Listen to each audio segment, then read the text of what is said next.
Pull back the covers and pour yourself a warm glass of tea, because tonight we've got a great show ahead. This is part 2 in our spirit-keeping journey. I want to welcome back Elliot to our show tonight. Elliot, why don't you just pick up where you left off last time? Alright, well, so last time we left off, I had basically become disillusioned from the Kavana spirit that I had purchased through the online witch, recommended to me by my friend Justin. Something that you might have noticed that I mentioned in my last podcast was I called it my first spirit. And the reason for that is because in the middle of having this spirit, I also too ordered another spirit and another spirit vessel from Creepy Hollows. Okay. And the spirit was attached to a pendulum itself so that it wouldn't be necessary to actually have an amulet and a pendulum, like I could actually just have the pendulum. Okay, now, at what point in time did you actually purchase this second spirit? It was towards the end of my disillusionment with the Kavana spirit.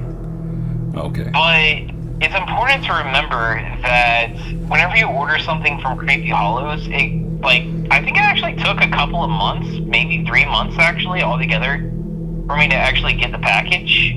Okay. And anyway, I had actually completely forgotten about it for some time.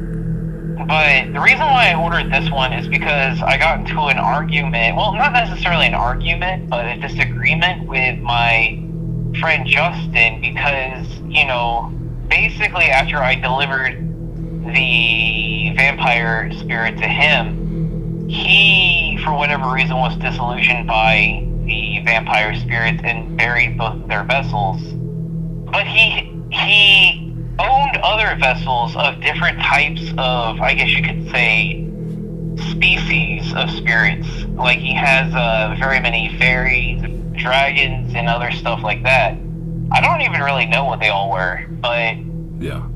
When you say he buried them, is that a common practice when you get done with a spirit vessel to bury it? I have no idea. Okay, because I've always heard, like, when you're dealing with a Ouija board, a lot of people say, well, I was scared, I burned it. They say that that's probably the worst thing that you could do, is burn it. And it seems like along those lines, burying something like that. Possibly could be, because we actually did end up doing something else with even the ambulance that we buried in the backyard. Okay. So, anyway, I had a disagreement with him about the nature of the spirits because he swears up and down that just the vampire spirits were bad and potentially demonic, but he believed that the other spirits were good, especially his closest spirit, which was a kitsune. And a kitsune is a Japanese fox spirit. Ooh. Or a nine-tailed fox. Kind of like from Naruto. Right, nice. Yeah, and anyway, he swore up and down by the kitsune, and in regards to them being good, especially if they came from the goddess Inari. And if you look up what Inari is, she is basically the fertility goddess of like ancient Japan or something like that, and she's like responsible for blessing crops. That sounds great. Yeah, could always use that. And also, like, more interesting stuff about the fox spirit though is like apparently foxes are seen in Japan a lot of the same way that cats are seen in the West. Like they're seen as a witcher's animal or as like a familiar spirit. Does that make sense? Yeah, I've done some research on spirit familiars and good luck beings like that kind of guide you through your life. Yeah, and a lot of people in Japan, they have like little kitsune statues. Yeah. That they use for good luck and everything like that as well. Okay. Yeah, just gotta keep it around. Oh yeah. So anyway, while like, a few months before, maybe not a few months, but maybe a month prior to me getting rid of the first spirit vessel, I went on Creepy Hollows and I ordered a kitsune. And because for one, I didn't have any reason to believe that all the spirits were bad, and if my friend Justin swore by them, then I figured that he must at least know a little bit about what he's talking about. Right. And so I go ahead and decide that I'm going to give it a second shake of the leg with this kitsune. But anyway, whenever I first got the vessel, I asked, the name that came with it. By the way, every spirit comes with a name and a little piece of paper that comes with a package. Okay. This spirit's name was Chico. Chico. Supposed to be Japanese, I guess, but, box and whatever. Anyway, so basically as soon as I got it, I said, "In the name of Christ, are you a demon?" And it said yes. And initially I thought it was the Kavana spirit that had come back. Right. And it kept on spelling out not Kavana monster. I thought that whenever it was saying that, I thought it meant like its name was never actually Kavana, that actually it was a monster. And then it was only later that I realized that it had a very different way of answering questions than the way that Kavana used to answer questions. Yeah. So I realized that it was a different spirit entirely whenever it was saying not Kavana monster. It was aware of Kavana. Yeah, it was aware of Kavana. Huh. Actually, I don't know if I made it aware of Kavana or if it was aware of Kavana initially. Yeah. But this actually gets into another... Like, it was actually through this spirit that I learned the most I did about spirit keeping. Like, whenever I got my feet wet with the Kavana spirit, really, I was just getting... I was really just stepping into the water. I had no idea the things that I was about to learn through this second spirit. Anyway, for example, one of the things I learned is that a spirit can read your mind if it attaches to you, but if it is not attached to you, then it cannot read your mind. And I was actually practicing divination on and off for a while. It was never really something that I completely put away, even after my reconversion back to Catholicism. Yeah. And I don't really know what the reason was for that. I think a large part of the reason is because you kind of get hooked on it, because it's kind of thrilling, I guess you could say, to always have that at your disposal. Yeah, getting down in the hole. Yeah, pretty much. Anyway, initially, I said, "In the name of Christ, are you a demon?" And, it said, initially, like, whenever I didn't invoke Christ, it would say no, but then whenever I did invoke Christ, it said yes. I said, okay, well, that's that. A demon's a demon. Right. And I told my friend Justin about this. I was like, "Hey, bro, bad news. The kitsune's a demon." And I was like, of course, that entails that his beloved spirit, which this is like his main spirit, the spirit that he kept, like his main buddy. I think that spirit's name was Kamiko. Okay. And it was like his main buddy. That was like his bread and butter right there. Yeah. And I was like, bad news, the kitsunes are demonic. And he, had interactions with Chico already. He's like, "No, dude, that spirit's not demonic, yada, yada." I was like, "Well, that's what you said about the vampires as well. Whenever you initially interacted with the vampires, you didn't think that they were demonic. And on top of it all, your kitsune interacted with that vampire probably on a daily basis. It never tipped you off that it might be a vampire. I mean, it might be a demon." Yeah, yeah. I was like, Anyway, so I basically tried to red pill him to the fact that, Kamiko was a demon. Right. And he wasn't going for it. That was actually, I think, the first time he ever got actually really angry with me. Oh, he got upset about it. Oh yeah, very. Because essentially, from his perspective, I just didn't know what I was talking about because I was new to this whole thing. Yeah, and you're taking shots at his friend. Pretty much, yeah. And the thing is like these spirits are very benevolent to you. Yeah. And that's another thing I learned is that a lot of the times they're benevolent to you or they're good to you in order to gain your trust. Yeah, that's not good. that was something I learned on this second go around, because after I gave up on the divination for a while, my friend Justin was like, all right, if you think it's demonic, just bring it to my house. I'll take care of it. So, for a long time, I put the Kitsune's vessel in his care, and I just forged a pendulum out of clay and a string. And that was just basically my pendulum for a solid few months. Just for divination? Yeah, just for divination's sake. Okay. And anyway, so at some point, I began an affair with a married woman. I don't know what's worse, the the spirit keeping or an affair.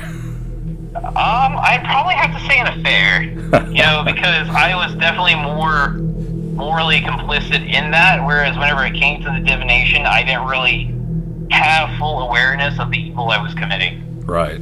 Yeah, I can understand that.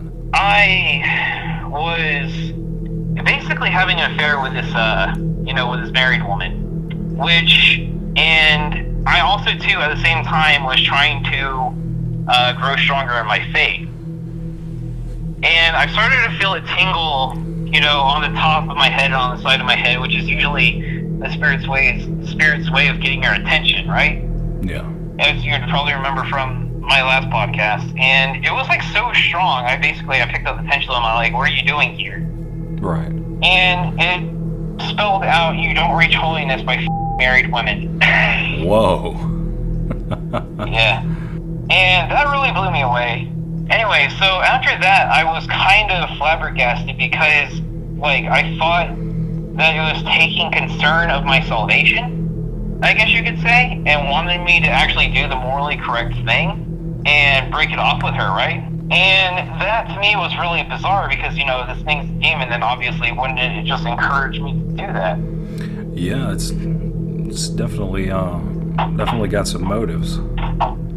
Yeah. Well, turns out the thing was really good at using reverse psychology, because this thing essentially would do a lot of things to make me gain its trust, but at the same time too, it would always do things to boost my anxiety. Like, for example, one time it always made a point to kind of try to get me to take care of my health and fitness, but at the same time too, it would essentially foretell the whole death of my family, which just turned out to be a lie. Ooh. And, tell me that my roommate one time it told me my roommate was dead right now, and that turned out to be a lie. One time it showed me my own death, and said that I was going to die at age 43. And there was little to nothing that I could do to prevent this. It actually caused me to have a panic attack. Just try to get you in a dark place? Yeah, pretty much. Wow. Yeah, it was, but it did it in a way that I guess seemed innocent on its behalf.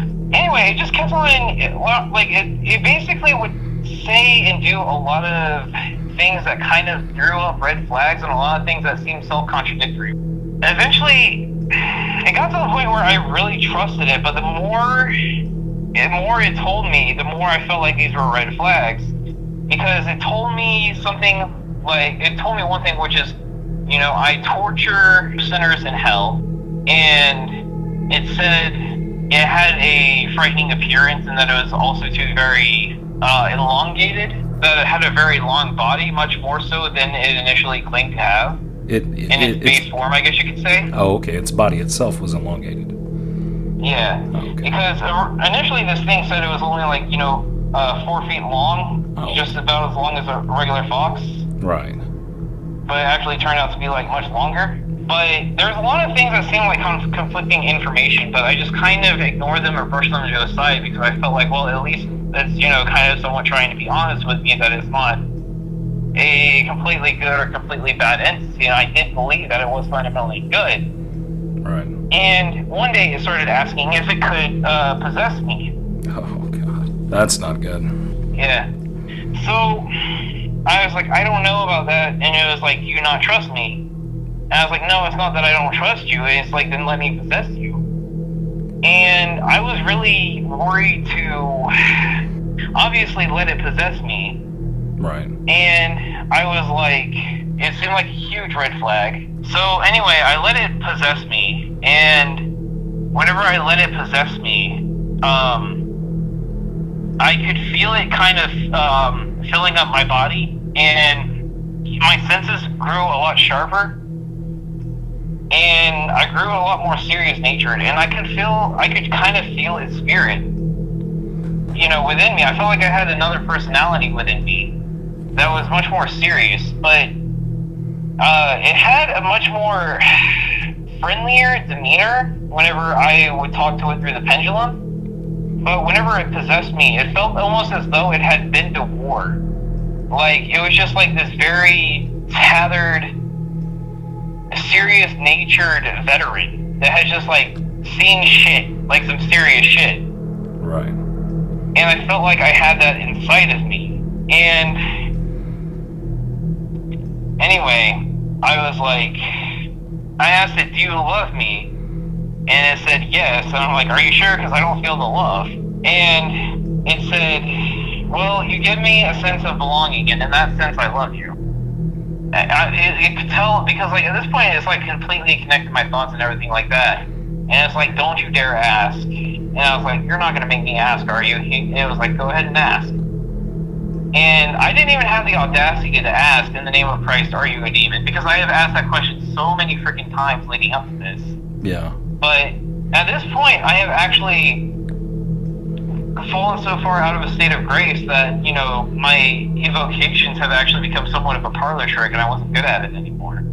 Oh, wow. So I started praying. So instead of using evocation, I started praying the Lord's Prayer, and I could kind of feel like a vibration on the left side of my face and on my arm. And what's weird is, like, in my mind's eye also too, I could kind of see the expressions on its face. Oh, how could you see it? It appeared in my mind's eye to be a fox, but with humanistic expressions. Okay, so it would kind of project what it wanted you to see.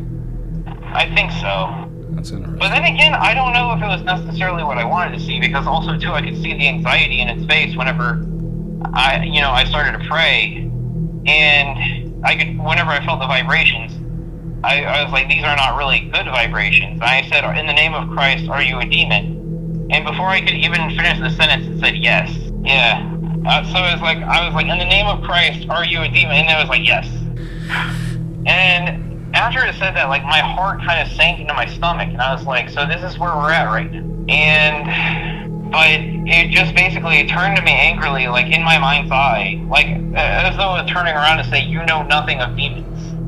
Like, basically, that, like, in this low growl, it's like, you know nothing of demons. Yeah. And to a degree, I believe that's kind of true.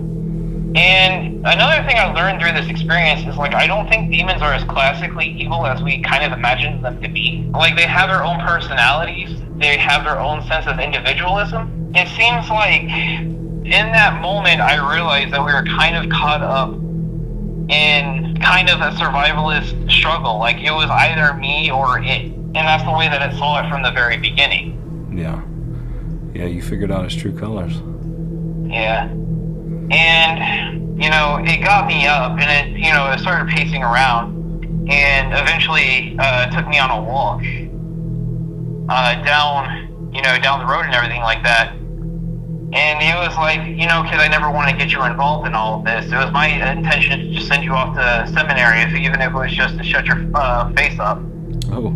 Yeah. And this whole time, I was somewhat speechless, and I was having this conversation back and forth with it. And, I brought up the whole kitsune thing, about it being a fox spirit and everything like that, and it started laughing. It was like, I can't believe you actually believe that. And anyway, so eventually I get back to my house, but, like, I noticed the more and more I start approaching my house, actually, the sicker it starts making me. Yeah. Like, it's affecting the atmosphere around me and everything like that. And by the time I get to my door, or get back to my door, I feel so nauseous, like I'm about to throw up. And almost like I was catching a fever or something. Wow. Did it not want you to go home? No, it didn't want me to go home because it knew that I was going to my closet where I kept my holy oil. Ah, okay. So it could read your mind now that you're possessed. No, it could read my mind actually the whole time. Oh, jeez. Yeah, that's how, that's another thing about these spirits is that once they attach to you, and I've learned that they attach to you if you fall out of a state of grace, and also I think you have to commit perpetual mortal sin. I think that those are the two factors which determine whether or not it can attach itself to you. Because a lot of demons can actually attach themselves to people all the time, and can even talk through that person or use that person as a messenger or as a conduit. So when you lower your frequency down to them and your vibration level to them, they can just attach to you.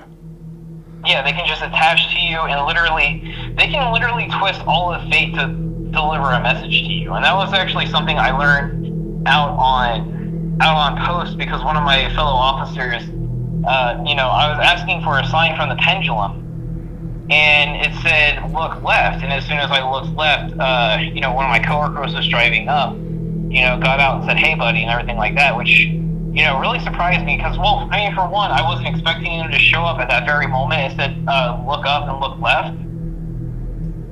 But I look up and I look left, and there comes the other van. And, I get out and, I say hi to them and everything like that because I was a little freaked out. I thought that maybe I would see something, spooky, whenever it said that it was going to provide me the sign and to, look out the window. Yeah. But it was actually just my friend, and I went to go talk to him. And, I was talking to him about heaven and hell, demons and stuff like that. And essentially what he said is I don't think you should worry about all of this stuff. I think, honestly, you should just live your life, be happy, and wherever you end up, just wherever you end up. And it was then that I realized that it was like that was the message. Do not worry about these very... in my mind, it was very, how do you say, these things that bear a lot of weight on whether or not we'll be happy for an eternity. You know what I'm saying? Yeah, no, I get that. Yeah.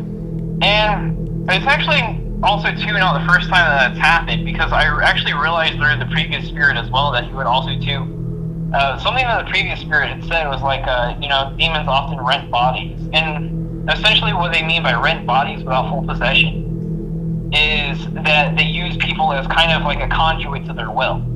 Okay. And a good example of that in the Bible is whenever Peter says to Jesus, at the Last Supper, "Lord, far be it that this should happen to you," whenever Jesus predicts his coming death. Right. And Jesus tells him, "Get behind me, Satan." And essentially, it was Jesus not necessarily addressing Peter, but rather he was addressing Satan, who was using his disciples' love as a way to tempt him. Okay. And another good example, I think, I don't know, I think Judas was fully possessed. Oh. Yeah, but I think that would be another close example is whenever it says that Satan had entered into Judas and had him go and betray Christ. And there's a lot of ways in which the devil, if you subject yourself to these, various entities and everything like that, can actually use you as a conduit to their will. I can 100% believe that.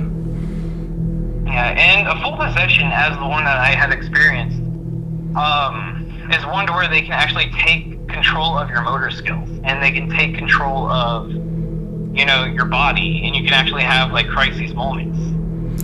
Did you experience anything like that? Yeah, it essentially took me for a walk down the road, and essentially stuck around inside my body and pretty much fought me out of the house. Oh, so when you say you went for a walk, it literally took you over and walked you out. Yeah, it literally took me over and could literally push and pull my body at will. Oh, good Lord. Yeah. It was really clumsy, but at the same time, too, I could tell, that which was compelling me to move was not myself. Right. You didn't have any control over your functions? It's not entirely true that I didn't have any control over my functions. That's why I say it was kind of clumsy. Yeah.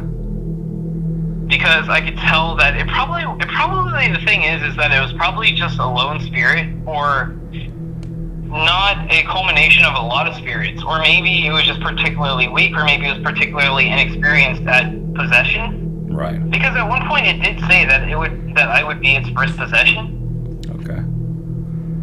And anyway, so I get back to my house. I'm feeling terrible. And I get to my room, and I have in there holy water, holy oil, and blessed salt. And I take the holy oil out. I put a sign of the cross on my head. I say a prayer, and then I exhale. And something I remember a lot from the lore is that whenever a demon exits your body, there is an exhale, and that's essentially the spirit leaving your body. And after I exhale, I actually felt completely fine. Okay, well, that's good. And I felt like the spirit had completely left me. Yeah. But that didn't stop it from actually trying again the next day. So, does it need your permission to possess you? Possess you, yes. Okay. From my understanding, a demon cannot possess you unless you invite it in. Okay. And my understanding. Is just doing wicked things, is that enough of a permission, or do you actually need to allow it to come in? I think in order for a full possession to occur, explicit permission does have to be granted. Okay. And there is a lighter form of external possession, which I call attachment. And that's something I actually uniquely call it myself, but I just call it demonic attachment because it is actually a lesser form of possession. Right. But it's external, and which I think they actually attach to the base of your spine. That's interesting. What makes you think that? Well, I got this weird ring of bumps at the bottom of my back for the longest time. And I didn't really have any explanation for it. And I poured holy water on it whenever I could tell that the spirit was trying to attach to me and stuff like that, because, it's still after I had exercised it with the holy oil, it was still able to attach to the base of my spine. Yeah.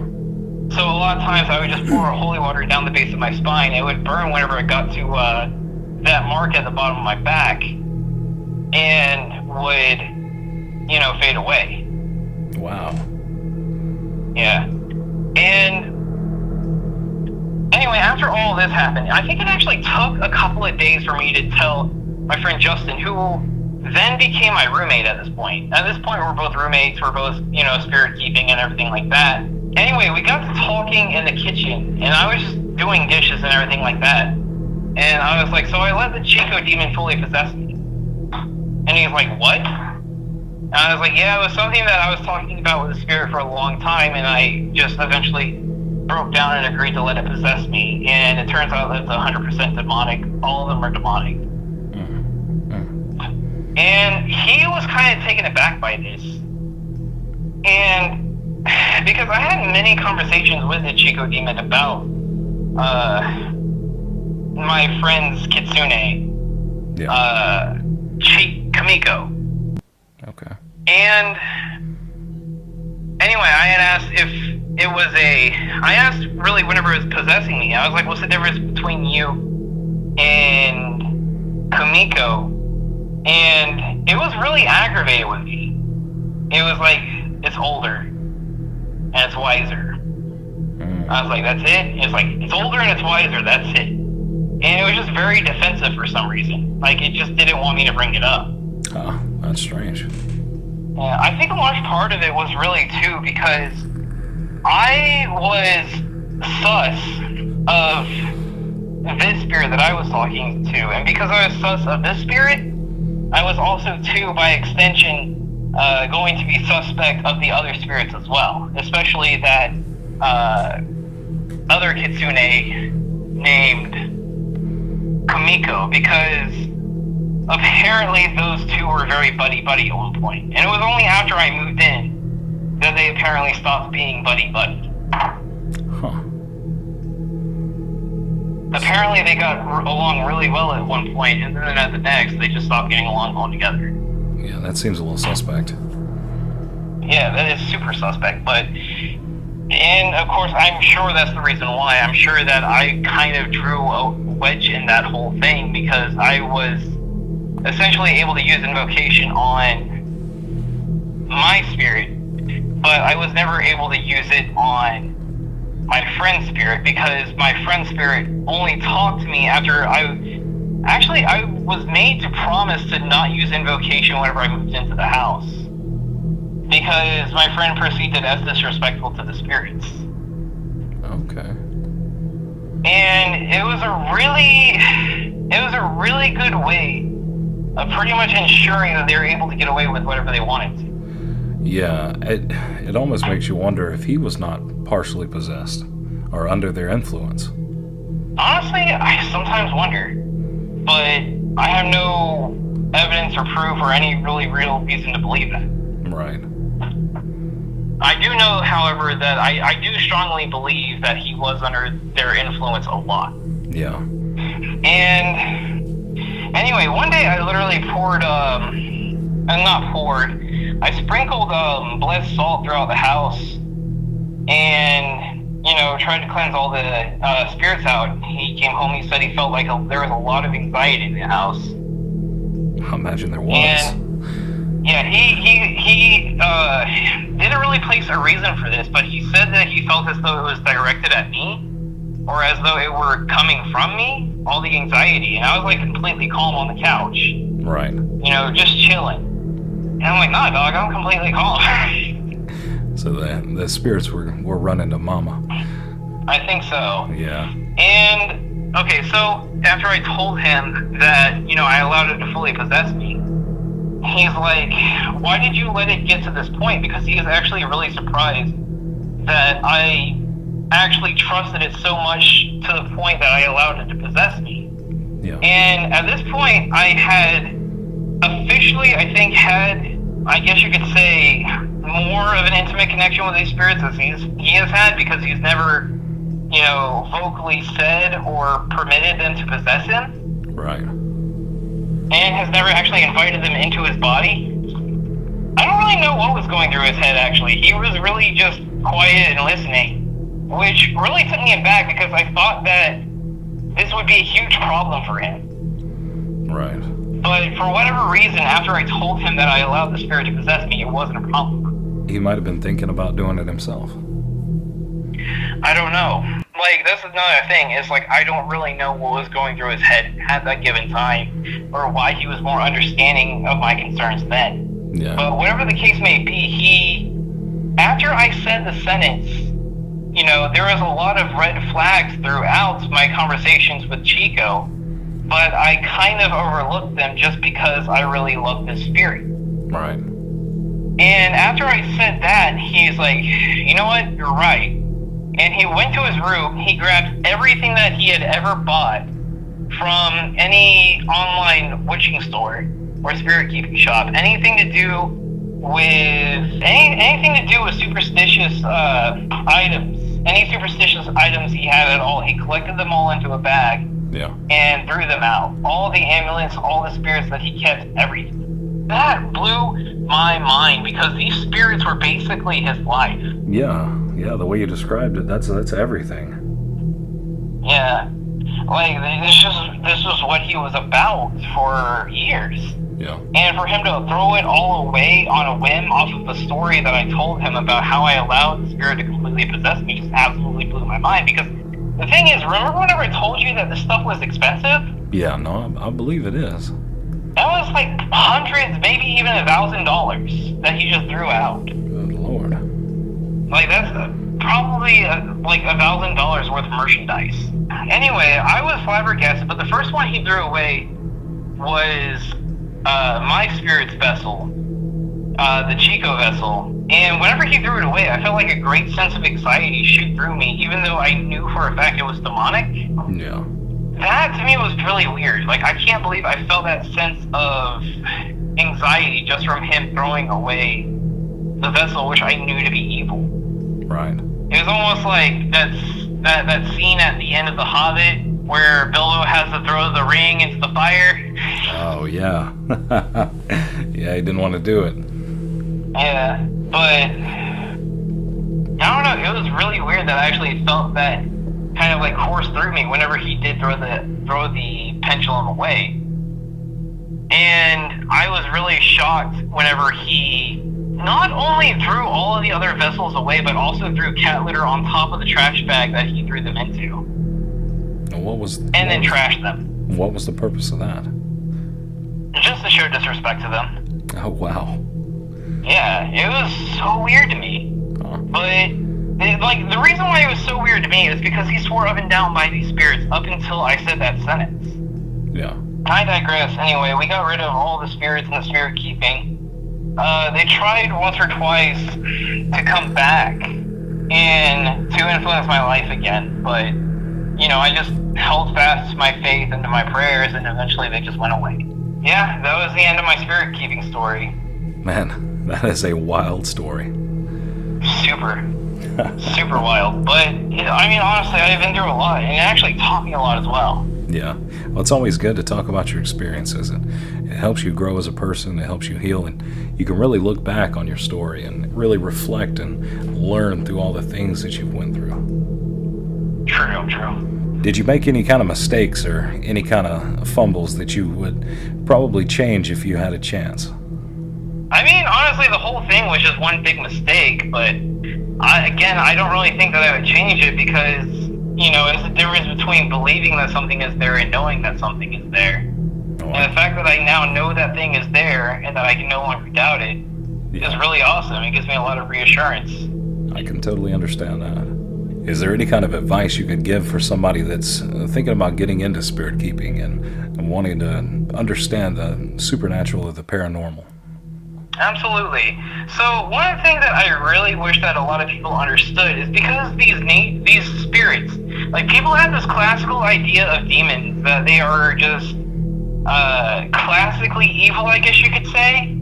Right. And what I mean by that is just a bad guy who lays out his plan and then laughs maniacally about it, or I don't know, or just like they want you to commit evil just for the sake of committing evil. Yeah. Or that they just want to cause you harm all the time. And it's like, no, that's not actually the case. They have a goal at the end of the day. That goal is to either occupy your house, occupy your body, or occupy your life in general so that they don't have to go back to hell. I can understand that. A lot of them are soldiers, and the thing about soldiers is that the reason that they're so driven is that because they're taking orders from somebody who's superior to them. Right. So if I have any advice from anybody who's involved in spirit keeping currently, it is to question these spirits. Evoke the name of Christ. That might sound old-fashioned to say, in the name of Christ, are you a demon? Like, that might sound old-fashioned to say, and that might sound closed-minded to a lot of spirit keepers. But one of the things I notice about spirit keepers is that they just blindly accept everything that the spirit has to say. Yeah. And they never question any of it. And I guess my advice to spirit keepers would be to question what the spirit is saying. And don't be afraid to confront the spirit. Something I just thought about too. You think a lot of people that may or may not be getting into spirit keeping for different reasons, you think one of the reasons might be that they're just lonely and they might want a friend? Absolutely. I think that could totally definitely be one of the reasons. In fact, I think that might be one of the primary reasons that people get into spirit keeping is because demons, they prey on the lonely. Right. That's exactly the type of people they seek out. That's why a lot of times they seek out lone children to speak with whenever they're young in the form of spirits. Yeah. That's another thing too. It's like I didn't just learn about spirit keeping through this because the demon it actually revealed to me a lot. Like one time I was watching Ghost Hunters on a hospital trip, and asked the demon if there was really a ghost there present, and it said no demon. Of course, at the time I didn't know that I was talking to a demon myself. I was like, human spirits don't just sit around in a house after they die, and they're like, no, heaven or hell. And I was like, so whatever is in that house is a demon? And it said yes. And that to me actually made a lot of sense, because why would God, the universe, or anything really have your soul just lingering around, in a house somewhere after you're deceased? Yeah. Because in every major belief system, there is a form of justice which takes place. Right. Whether that be Samsahara, or reincarnation, or heaven or hell, like, you don't just stay where you died. Yeah. Also, too, I think that mediums, a lot of times, people who contact spirit, like what they believe to be spirits from the dead, I think a lot of times they're actually talking to demons as well. Because you have to remember, like, they say, oh, well, the spirits, they show me things from the person's life that only that person would remember, right? Yeah. Well, it's important to remember, like, whenever you go to see a medium, you essentially surrender yourself to that spirit, and that spirit then has a right to attach to you and read your mind. Yeah. Because whenever they attach to you, they can read your mind, and they can reiterate anything which you can think of. Oh, man, so they're just manipulating you from the get-go. Yeah, pretty much. God. And what else can I think that's pretty much it in regards to not only my advice to spirit keepers, but I think anybody involved in the occult, which they're not going to be receptive of. None of them are going to be like, going to be like, yes, this dude knows what he's talking about, unless they've had bad experiences like I have had. Oh, yeah. That's across the board. A lot of people, they like to read and listen to stories about people's experiences, and that's great. That's one thing, but to actually have that experience, it's terrifying. Yeah. I mean, it's really aggravating, because I'll talk to people who have been spirit keepers for like years and years and years, and they'll insist that there's like nothing wrong with it whatsoever. And that was the really funny thing about whenever my friend Justin, the witch that we bought it from, he was like, oh, I really trust her because she seems to really know her stuff. She unknowingly sold us 2 demons under the guise that they were good spirits. Right. So I think if we could take away anything from this tonight, it's definitely just be aware of what you're dealing with. Be cautious and be safe. And don't just go out there looking for a friend because you're lonely. Amen. All right, Elliot. Well, I really appreciate you calling in. If you ever have any other stories or any other experiences, feel free to reach out and contact us. We'd love to hear from you. All right, appreciate it, man. All right, thank you very much. Have a good night. You too, man. And that concludes part 2 of Spirit Keeping. Thanks for tuning in. And remember, there's no such things as fairy tales.